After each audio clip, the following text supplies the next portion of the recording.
Recording in progress. So now we're continuing the discussion of the notion of cooperative microeconomics.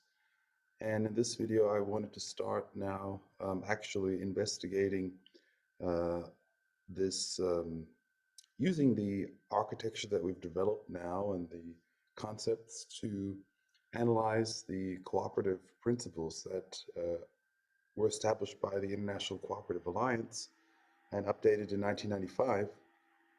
And there are seven of these, although in this discussion I will only interpret the first five. The latter two I reserved for the next section, which will still be in this module, but as they refer to external relations with other cooperatives and the community, I have reserved those for the after we discuss what I call cooperative macroeconomics or cooperative ecology. So I do develop this concept of the cooperative advantage that some authors have also made use of. And as I've said, I like to view or suggest viewing firms, interpreting them as anticipatory systems. So in this regard, one can interpret the cooperative principles as an anticipatory system. So just to look at these concepts again, to review, Ricardo, of course, introduced the notion of competitive advantage in his Principles of Political Economy, 1818. And certainly the competitive advantage is a suggestion that puts certain economies or firms uh, at an advantage relative to others. So Ricardo, of course, defines the relative and the absolute um, competitive advantage. And he uses examples like a country like England and Portugal, who produce wine and cloth. And England has a competitive advantage in producing cloth because its costs are less, whereas Portugal has an advantage producing wine because the costs of producing wine in Portugal are less. So before delving into Ricardian economics and getting into these definitions of international trade, I actually want to put the emphasis on uh, what I call, again, a cooperative advantage. Now, what does this mean? Now, in this section, I would like to outline a practical case study of how the cooperative rent that I've discussed in prior videos can actually come about via synergies in organizational logics between, for instance, networks of firms operating on the basis of social innovations. Now, this case study seeks to interpret the cooperative principles in practice as I've said, an anticipatory system. And in particular, I will argue that the constraints which the principles impose actually help shift organizations towards long-term orientation and help ensure the realization of the uh, values of I, E, and A, that is inclusion, equity, and accountability. One point is actually to show that if we determine, as we've attempted to do actually in prior videos, that I, E, and A are vital attributes of organizations, both in terms of long-term internal uh, as well as external values. So things like the internal ones would be power and ethics, and external ones would be the association to the ecosystem. Um, then finding structures that promote I, E, and A should actually be seen as a goal of organizational theory. So again, I am trying to interpret cooperatives as structures fulfilling this mission or this ideal. So first of all, just to review very quickly, and analogous to the discussion in a prior video, cooperation can be seen as a tool to foster ascendant values, as I've called the macro cultures, as well as routines and systems. While their genesis is usually explained with an effort to solve a particular problem, like denatured commodities, poor working conditions, or social dilemmas like lack of housing or various forms of usury, thinking back about the history of cooperatives like the Rochdale Cooperative on Toad Lane, cooperative enterprises tend to expand their activities beyond that restricted range over time. Thus, the cooperative form of organizing can become generalized, as Axelrod and others have noted, given appropriate conditions. So there can be an evolution of more cooperative or nice behavior. Question, of course, is how cooperative macrocultures may become ascendant and able to sustain themselves as general forms of organization. And I would like at present to argue that they do this at the level of discourse by preparing codes that themselves then act at the level or on the level of agency. And I'm in agreement with communications scientist and scientometric specialist Lute Leidesdorff, who has suggested that recursively repeated patterns of communication do shape forms that code the communication in increasingly specific directions as they emerge. So thus, after their emergence, the codes can begin to shape the room for further communication in feedback and feed-forward loops, as he says. Thus, cooperatives which arose to solve particular problems like those that I've described in prior videos could incidentally actually then contribute to the rise of a new macroculture in much the same way as Kyriasis and Metaxas have suggested the hoplite warfare during the Greek Dark Ages contributed to the rise of new macrocultures that led eventually to democracy. The question then is begged how such incidental constraints can be turned into essential ones and what implications this might have. So firstly, I would like to look at the cooperative principles as a coordinated equilibrium.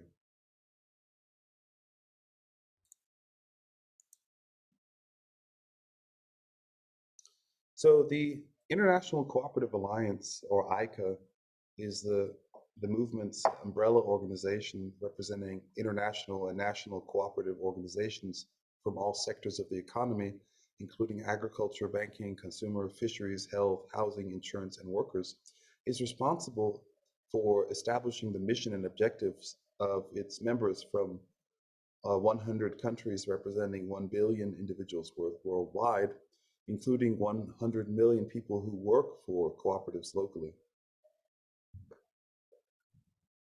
As I've mentioned, it has updated its principles most recently in 1995. These are voluntary and open membership, education, training, and information. I'm actually reorganizing them in a bit. I'm sorry. I should say them in the order that they are given. So again, voluntary and open membership, democratic member control, member economic participation, autonomy and independence, education, training, and information, cooperation amongst cooperatives, and concern for community. This all sounds good, but mere appearances do not make scientific observations, which should be in some measure measurable. And again, this is supposed to be cooperative microeconomics, not a sort of a hagiography and just, sort of advocacy. So we should develop an appropriate toolkit for actually assessing the relationship between these principles and democratic choice mechanisms, elective or inalienable hierarchies, and these IEA conditions that have been derived in prior videos. So this can be done, and we can model the impact of these principles. So I do attempt to interpret the cooperative principles in the cooperative economy toward a stakeholder-led democracy, as interpreted by the text and of the principles, in addition to the guidance notes that have also been written by ICA. So I attempt to do this by interpreting the principles as coordinated equilibria, which, if we recall, defines a set of norms or rules designed to supersede non-coordinated Nash equilibria. A coordinated equilibrium seeks to do this via the introduction of an additional agent acting as choreographer. However, instead of interacting with agents directly, the choreographer impacts expectations by generating common priors in what has been termed like-mindedness or redundancy.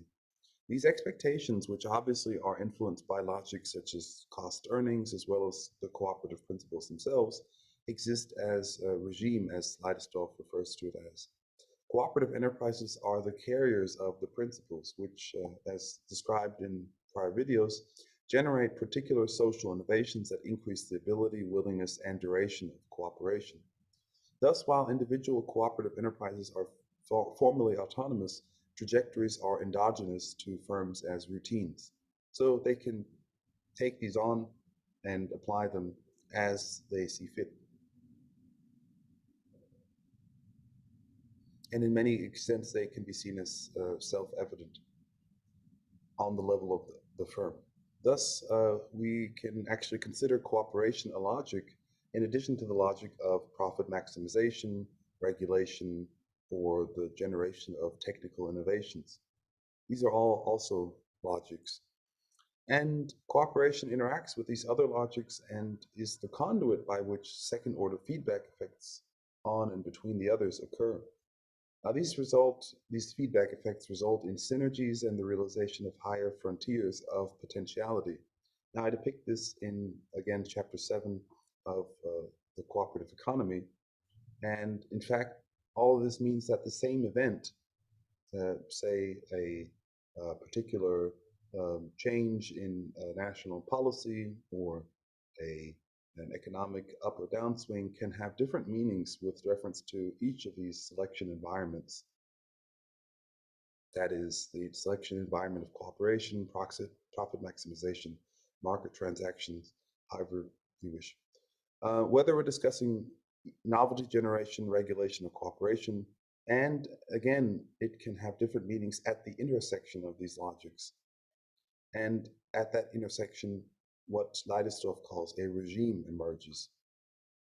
Thus, the cooperative principles in practice form such a regime. However, unlike a natural regime, for instance, the cycles of the seasons, you have fall, winter, spring, summer, a cooperative regime can continue to interact in feedback loops with the trajectories on which it rests. Being not alive, it can only be reproduced by being reconstructed. So it is only through the actual use of the principles by cooperatives that we come to know the principles. They're not some abstract, um, uh, immanent entity, like God or something. I should state now that the guidance notes assert that the cooperative principles are not inscribed in stone, and they provide only the sound ethical principles to be applied with vision and proportionality according to the national, economic, cultural, social, legal, and regulatory contexts and particularities within which each cooperative enterprise operates. They further state that a cooperative is the only form of enterprise, or rather entrepreneurship or organization, with such an international agreed and recognized definition, values, and principles. The principles make a valuable difference, as the notes suggest, and they they appear to agree with the relationalizing view that I have expressed in prior videos.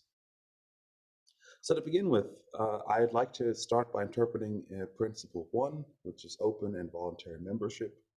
And it states that cooperatives are voluntary organizations open to all persons able to use their services and willing to accept the responsibilities of membership without gender, social, racial, political, or religious discrimination. And we can, of course, represent this principle as a rule that extends membership in an organization as far as the cost earnings logic of the organization will allow. Indeed, a firm cannot have members if it is insolvent, and at the same time, the principle of voluntarism prohibits forcing individuals associated with the organization to become members. Thus, the first principle disciplines expectations by signaling a balance between what the organization can sustain and the desire for stakeholders to become members. Firstly, the principle establishes a rule for progressively increasing the membership as the organizational constraints allow. This means that the principle sees a benefit in extending membership in principle to more individuals, or as the notes interpret, there should not be a high threshold for membership.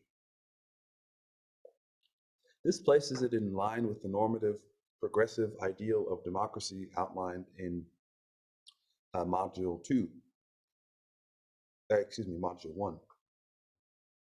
In particular, we see that, no, Module 2, sorry.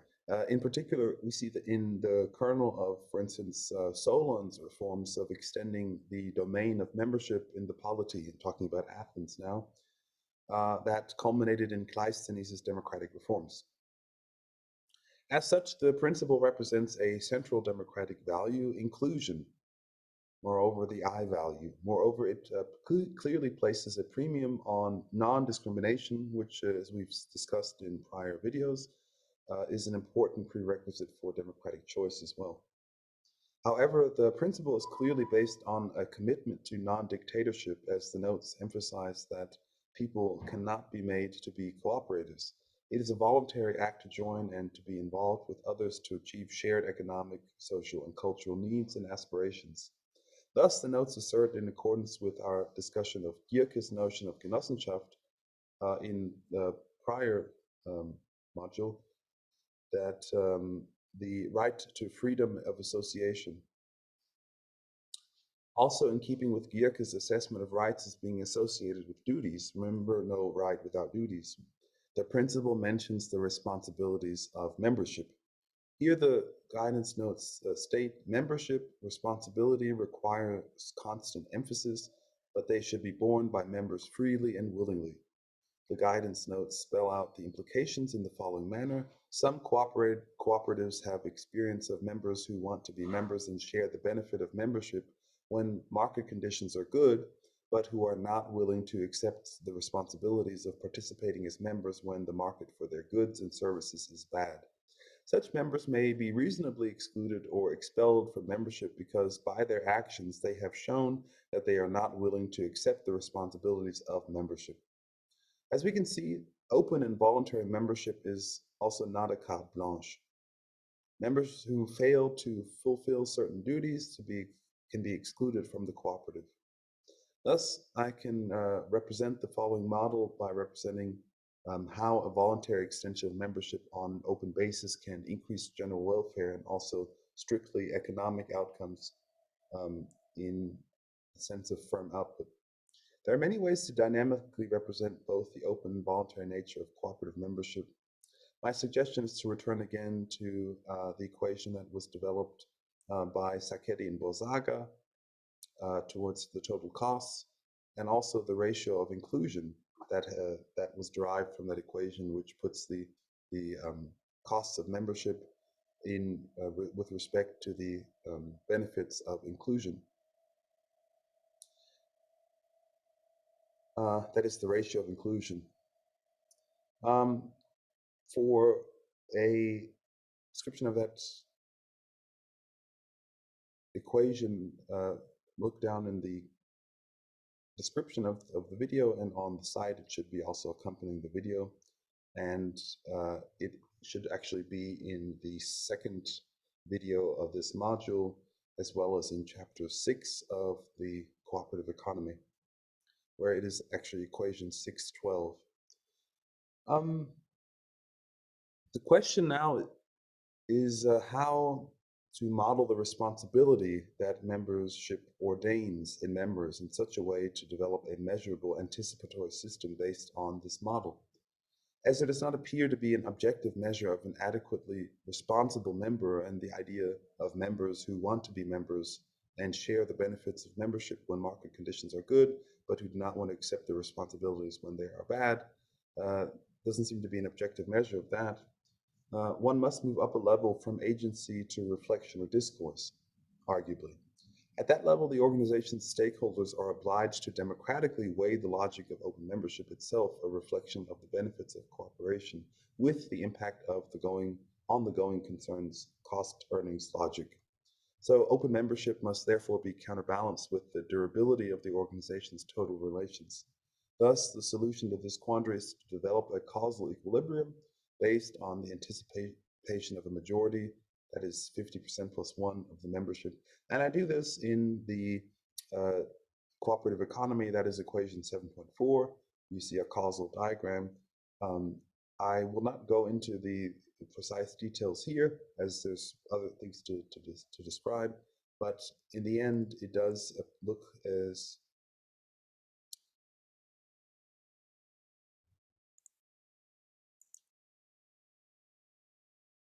so. Indeed, here you can actually see the graphical model of the responsibility within Cooperative Principle 1, and Y represents the observation by the majority of members that member I is not meeting his or her responsibilities. Z represents the decision to exclude member I, while U sub Y represents factors influencing the observation of Y, such as how public a member's dereliction is, while UZ represents factors besides the observation of inadequate responsibility uh, of an agent influencing the decision to exclude a member. For instance, personal animosity. So that can always be present. So to get back to the lecture, actually, we're now getting to that's actually equation 7.4 in the cooperative economy for anybody interested in delving into more detail. So to get to principle 2, democratic member control, it states actually that cooperatives are democratic organizations controlled by their members who actively participate in setting their policies and making decisions. Men and women serving as elected representatives are accountable to the membership. In primary cooperatives, members have equal voting rights, one member, one vote, and cooperatives at other levels are also organized in a democratic manner. It is a principle associated with the rule one member, one vote, associated with the prior model that I've just developed. I do seek to understand the second principle as a combination of constraint on potential oligarchic cliques as well as a means to effect the benefit of psychological ownership theory, um, which just suggests, again, this was going back to the necessary condition introduced in I think it was the second video in this module, where autonomy, again, was the necessary condition. Psychological ownership theory suggests that people identify with things where they perceive to be owners, which doesn't necessarily entail a legal title, but an identification with something. So if you're in a club, or if you have a certain sense that you're responsible for something, again, you identify with it. Think about that mouse example, where people who had their own mouse were much less likely to gas it to death than if they could sell it on the market. So again, recalling the discussion of the prior principle, principle 1, and the general discussion of the moral economy of labor, especially at the end of module 1, or sorry, at the end of module 2, this principle requires abandoning the idea widespread in neoclassical economics of viewing capital and labor as mere production factors, and as the singular production factors, I should also say. It embraces the view of labor as self-reflecting, creative, and responsible agency, and as such, the cost of excluding labor from decision-making is greater in terms of violation of ethical norms than is the exclusion of capital. Moreover, its inclusion in control is, as the prior discussion showed, associated with certain benefits. Actually, at this point, when we talk about democratic member control, this is a perfect opportunity to discuss democratic choice mechanisms. So what is the influence of democratic choice and DCMs? So the discussion above in the last video actually attempted to demonstrate that democratic choice requires a relational perspective that embraces the dynamic effects from not just instrumental outcomes, but also embraces preference formation and the deliberation towards these as a relational good, as an asset. At this stage, I do wish to translate the findings from that discussion into the concrete proposals for democratic organizational choice. I begin by asking how merely extending membership by Principle 1 may be a limited mechanism towards eliciting relational rents. I attempt to show that the first principle alone does not suffice towards this end. In particular, Principle 1 doesn't reflect a focus on the organizational base logic of the continued existence of the going concern, that is, cost earnings. Thus, firms as economic actors must obviously be distinguished from, say, sports clubs, where the immanence of this base logic is not as binding, nor at all, or not at all present. Thus, the discursive logic of democratic stakeholder dialogue facilitates the dynamic and active balancing of various stakeholder interests and logics, including the base logic of the ongoing concern. Democratic choice mechanisms should play a central role in connecting qualitative mechanisms with the abstract notion of democratic stakeholder dialogue. They simultaneously operate as historical events, providing organizational innovation, and as evolutionary process, impacting both organizational composition and even feeding back on the democratic choice mechanisms themselves in their function as events.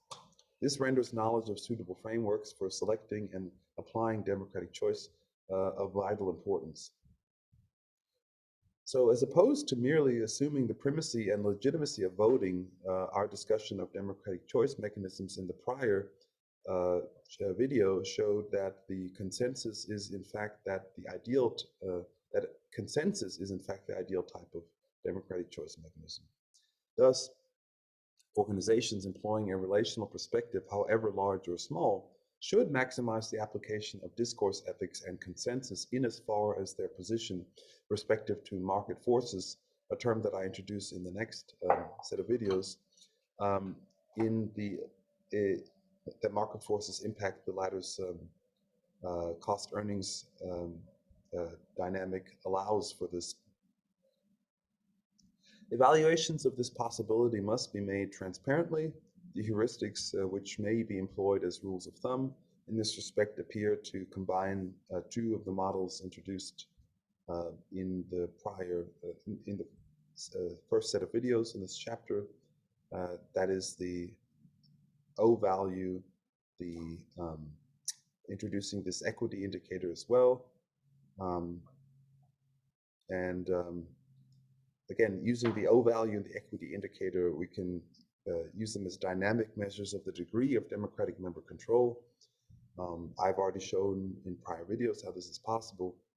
Again, just as the example of the O value, taking a company like Northern Italy's SACMI, a company with 5,000 employees, 500 of whom are member owners, the O value would be given as 5,000 divided by 500, which is 10, which is certainly within the camp of democratic organizations in terms of accountability.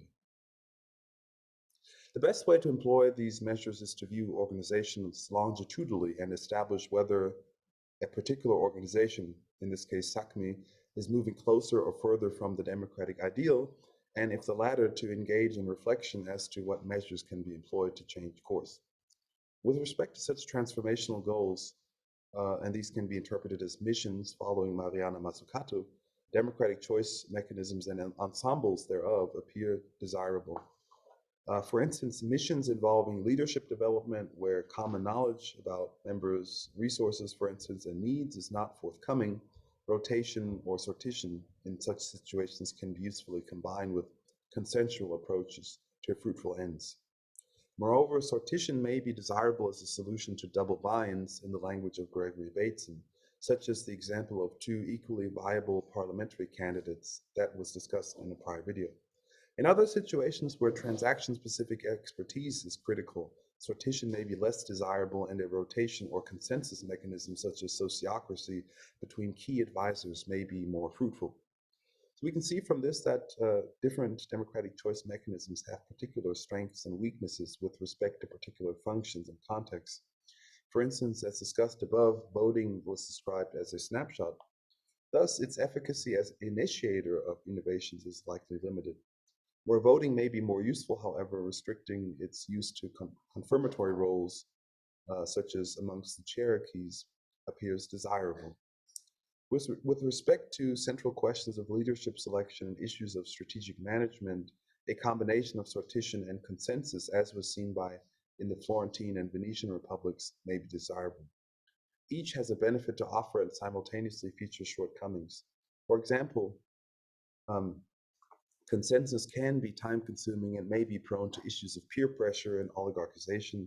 At the same time, it offers a richer background for making decisions. Meanwhile, sortition ignores distinctions in skill, capabilities, and competence. At the same time, it operates quickly, potentially, and transparently, and can circumvent social biases, inertial forces, and thus be useful to eliminate historical, for instance, gender or racial discrimination. The particular manifestation of the democratic choice mechanism mixtures may vary relative to context and various economic and social factors, as I've discussed. More knowledge as to how to integrate DCMs into organizational cost accounting and assets is desirable. Indicators like the O value and equity indicator can be useful heuristics in terms of evaluating particular organizations with respect to these imperatives. The third principle is member economic participation. And it states that members contribute equitably to and democratically control the capital of their cooperative.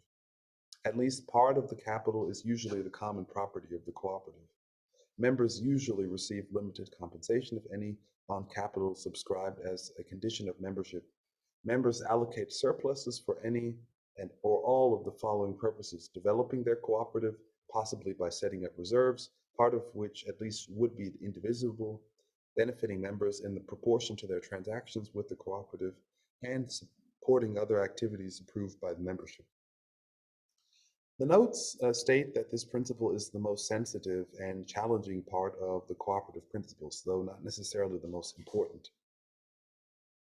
This is because the third principle is an attempt to mix, Polanyi would speak of embedding, the cost earnings logic of the enterprise form with the logic of cooperation. Thus, the notes conclude that the third principle is mainly a financial translation of the definition of the identity of a cooperative and of the financial implications of the second principle of member democratic control. They also mention the relation to the fourth principle that I discuss immediately afterwards, suggesting that the key concern for in attracting capital must always be to preserve the capacity of the members to decide the fate of their organization. Therefore, the notes conclude that it would be wrong to interpret this principle in isolation, which would entail a reductionist reading of the function and purpose of cooperatives. It would therefore appear that the third principle is different from the preceding principles as well as from principle 4, in that it acts less on the level of discursive rationality in the sense of Habermas, and explicitly constrains the agency of cooperators. It is thus the most instrumental of the seven principles, and in that it views cooperation externally, i.e., from the cost earnings logic, asking first what is required for the continued existence of the going concern, and then relationalizing that principle, or as I've called it, the base need with respect to an inalienable view of cooperation, to ensure that in a cooperative, capital is the servant, not the master of the enterprise. The principle operates on the coding, rather, of capital being in service of people and labor, not labor and people being in the service of capital. In the end, the notes argue that this means that capital should be raised in a way that is compatible with the definition of a cooperative in the statement on the cooperative identity and the democratic nature of a cooperative enterprise. So there are many discussions on this topic in my dissertation in the cooperative economy, and much too much to go into in detail here, including the notion of commonwealth and collective ownership of capital, equity, stakeholding in capital, indivisible reserves, surplus versus profit. And I just take one of these topics to emphasize at this point in the video, and suggest that viewers and listeners who are interested in understanding this third principle more extensively refer either to the relevant passages in the cooperative economy, which begin around page 512, and yes, or perhaps I can make a video in the future going into these topics more in detail. So the topic following or within the third principle I wanted to emphasize is a relational approach to member economic participation. Thus, principle 3 is associated with explicit and implicit constraints on capital, taking market forces and what Anwar Sheikh refers to as real competition for granted. The principle acts as a heuristic. In dilemmas where decisions can be made either to the benefit of capital accumulation or towards meeting welfare needs of members, the heuristic states clearly that the firm should prioritize member needs. Putting aside the definition of membership, an important question which we've already dealt with in the first and second principle, it recognizes the need to achieve surpluses in order for firms to survive, but places constraints on, firstly, what activities should be engaged in to achieve these surpluses, an ex ante constraint, and also, secondly, limits the use to which those surpluses can be put, which is an ex post constraint. I do develop a model that then is able to describe this situation. And it's based on Bayesian agents. The model is based on the assumption that the introduction of norms regarding permissible sources and uses of profits are able to reasonably constrain members of an organization. This because these norms never constrain the accrual of profits per se, but the direct activity, but rather they direct the activity in certain acceptable channels. Thus, the model is both top-down, it's a top-down causal model determining a universe of possible actions with reference to which profits may be accumulated, and a bottom-up diagnostic model constraining potential outcomes to a subset of all possibilities. I do interpret the model at present with respect to step one, the top-down model. In step one, Z, which you can see here, represents an investment dilemma. For instance, should we crowdfund or venture capital source the fund for financing and investment? X is a dummy variable representing principle 3 as a constraint, which is not present in non-cooperative enterprise. And Z represents the resulting equity ratio of the enterprise. Meanwhile, U sub X represents any extraneous influences not considered that influence the choice of investment, and U sub Z captures extraneous influences on the equity ratio. Perhaps the enterprise was heavily indebted before the decision, and so on and so forth. The point is that the outcome here, the equity ratio, is mediated by the form of relationship between the stakeholders and the existence or non-existence of constraints in the form of a heuristic regarding credit access. This means that the International Cooperative Alliance's relational view towards capital reintroduces the distinction between relational and exchange transactions in the seller-buyer difference.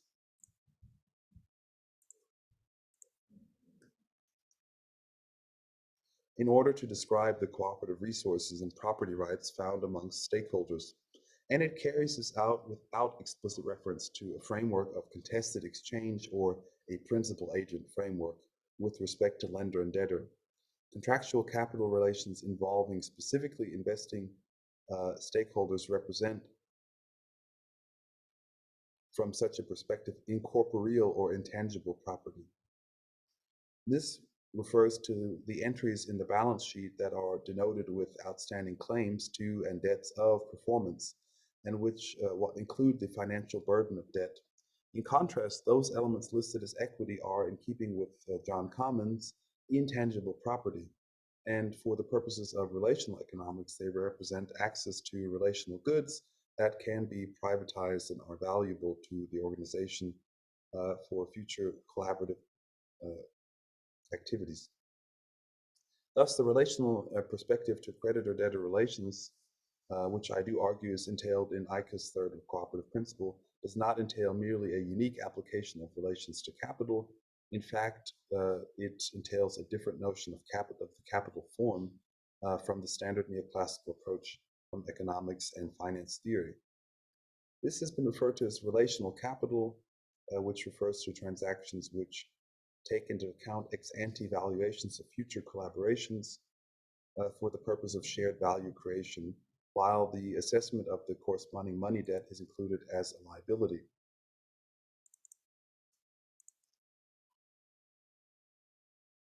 Now, just very quickly to represent this, I have here a T-table, which is a standard accounting tool.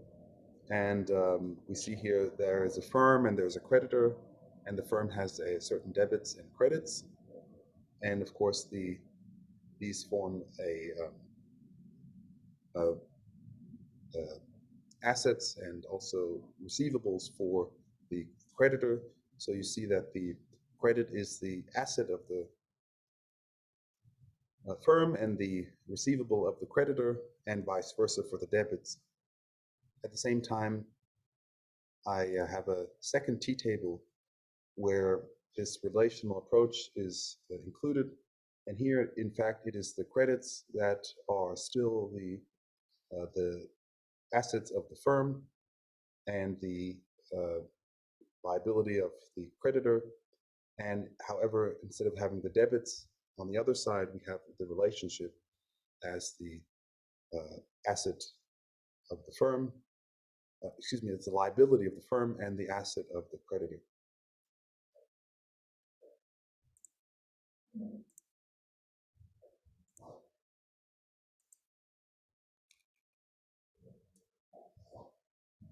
Thus, the relational creditor-debtor relationship develops a distinct language for integrating the sustained relationship into both parties' cost accounting. And of course, this was just a rudimentary depiction of that. It can be made much more complex and not only be a dualistic relationship. Thus, the loan issued includes a deadline and therefore a fixed end date for the financing of the debt and the interest rate. Thanks to this clear dividing line between negotiation and the fixed date for repaying the debt, the cooperation is separated into distinct processes and becomes quantifiable, even if doing so always represents an artificial intervention in the underlying social process.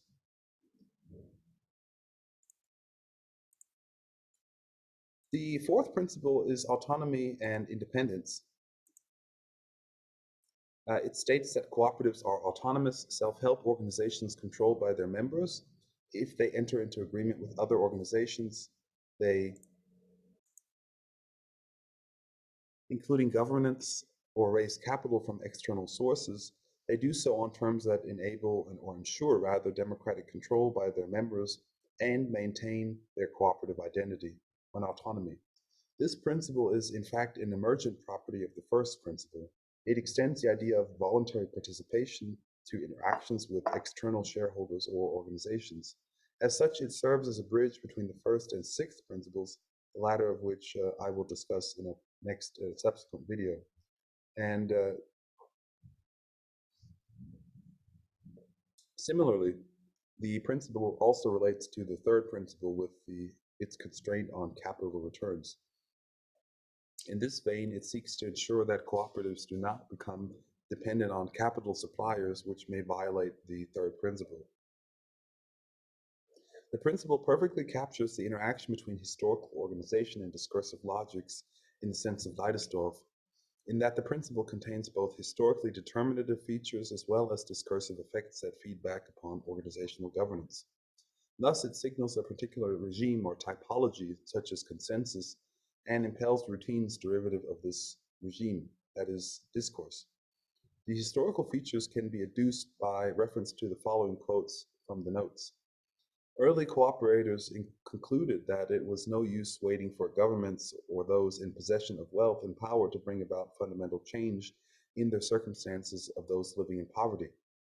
But that change to be fair economic But that change to a fairer economic world could only be achieved by working together and by applying the values of self-help and self-responsibility in cooperation with others. Thus, cooperatives are, according to the notes, organizations that have freedom to act independently, to govern themselves, control their own affairs, and set their own rules of operation. This, of course, involves retaining autonomy with respect to creditors and suppliers and clients, as well as with respect to states. I focus on the former at the present. The notes address the risk of external capital as a conduit to losing autonomy, an issue also raised in the prior principle. Too often, say the notes, external capital has led to loss of control over time, with further capital demands resulting in greater equity stake for such investors or effective control over cooperatives' business being exercised through financial covenants and compliance obligations. This can lead to the ceding of control from members to investors.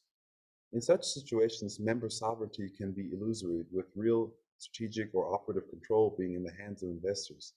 Therefore, the notes admonish cooperatives to ensure that the relationship with financial markets and financial institutions does not compromise this fourth principle. Creditors, in the end, are not the only counterparties to cooperatives able to exert external control. Economic trading risks can also endanger the autonomy and independence of cooperatives. The notes observe that since the cooperative principles were reformulated by the Alliance in 1995, there has been an enormous growth in the power of giant corporations and organizations in global supply chains. The size, scale, and global operation of such enterprises enables them to exert influence throughout the supply chain. Self-regulation by cooperatives adhering voluntarily to good governance codes and reporting standards may be an alternative to regulation imposed on them, although the global tendency is to make regulatory monitoring and statutory auditing more, not less binding. Thus, there is an inherent tension between the needs of cooperatives for more self-organization and the global tendency towards more organization along historical or bureaucratic lines. Therefore, the notes set a high bar for cooperatives. To be successful, they argue, self-regulation by cooperatives needs to be open, transparent, and accountable so that regulation by the state is not necessary. This is a high ethical standard that cooperatives should aim to achieve in all their activities. Thus, again, a Goldilocks approach can offer few specific lessons and only generally outline policy recommendations in accordance with respect to the regime or typology of consensus or cooperation.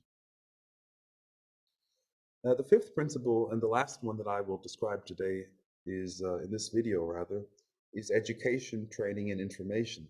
This fifth principle states that cooperatives provide education and training for their members, elected representatives, managers, and employees so they can contribute effectively to the development of their cooperatives. They inform the general public, particularly young people and opinion leaders, about the nature and benefits of cooperation.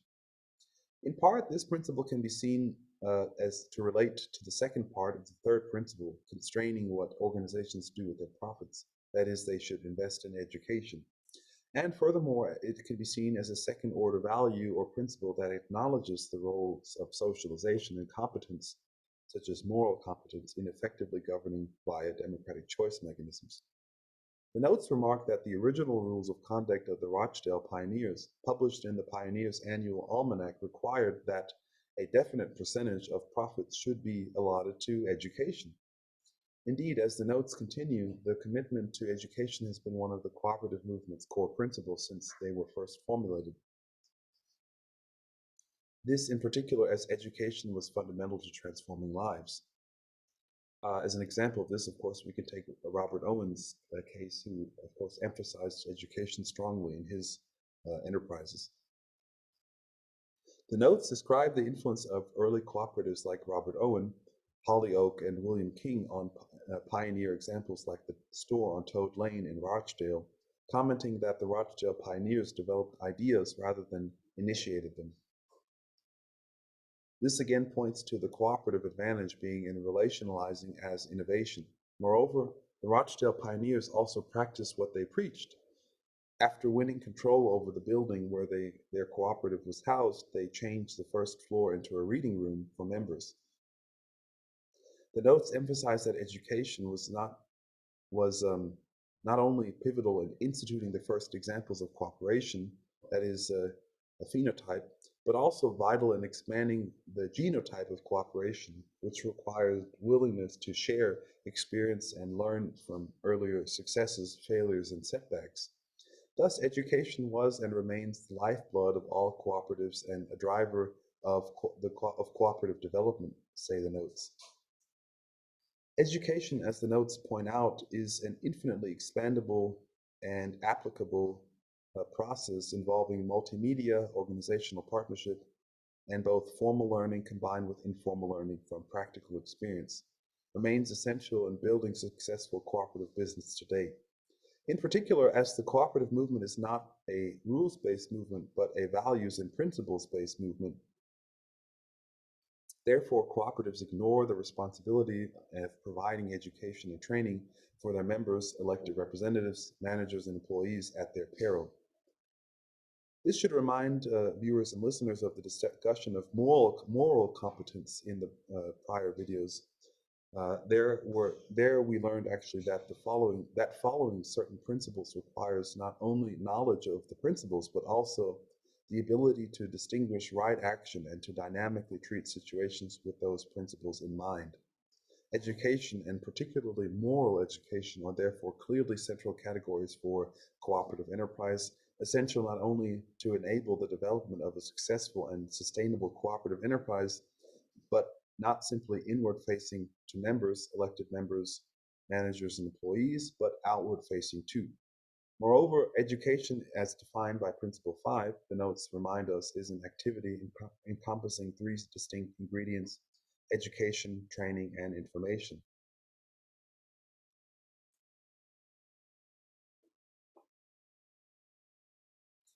Now, getting into the issue of creating new institutions, for decades, the invisibility of cooperatives has been observed and steps have been taken to address this issue. In particular, ILO Recommendation 193 requires cooperatives to be included in this curricula at all levels of national education systems. However, the notes recognize that the implementation of this fifth principle is far more than communications alone. Implementation requires cooperatives to have effective education, training, and information programs and opportunities that reach and are accessible to all members, employees, and the general public in the communities they serve. New institutions like cooperative schools, youth cooperatives, cooperative universities, and youth boards within existing cooperatives to train the next generation of leaders are all examples of institutional reforms that allow the alternative narrative to be more widely disseminated. Reaching influential intellectuals and creating multimedial narratives, for instance on the internet, are all mechanisms the notes envisage facilitating this shift in perception. Research collaborations and spearheading adoption of open source technology are others. I return to many of these issues in later videos. And again, principles 6 and 7 are discussed in a later section after I've introduced certain ecological concepts. But, and before closing, I would like to look at the possibilities for a cooperative macroculture. We see in all of the reflections, in the prior reflections, clear evidence that the cooperative principles serve as heuristics to reduce uncertainty and anticipate appropriate action in a complex and uncertain world, firstly, and secondly, to signal to both members and non-members the range of activities the organization is willing to engage in. Therefore, I would like at present to argue that the cooperative principles serve as genotypes in the sense of Leidesdorff, namely structures of expectations operating at a level above the hardware, in this case, institutions like enterprises. They also thus exhibit the features of macrocultures, which I've introduced in prior videos.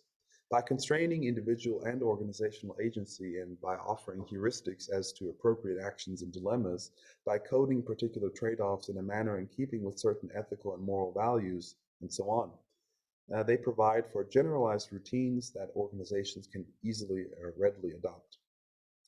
I argue thus in concluding this discussion that as the hoplite infantry and later feet rowers in Athens learned cooperation by doing, and thereby impelled the path towards cooperation while simultaneously maintaining it via practice, the cooperative principles operate in much the same way with reference to commercial and labor relations. They serve to relationalize a cooperative logic with the logics of profit maximization, regulation, and innovation, generation, and situate themselves co-determinatively within the context of a complex and interdependent global economy. They are thus both agents of transformation and social learning, as well as the medium by which this occurs. In the next video, I will continue on to the topic of multi-stakeholding and the notion of public organizations, which I think is a very interesting discussion.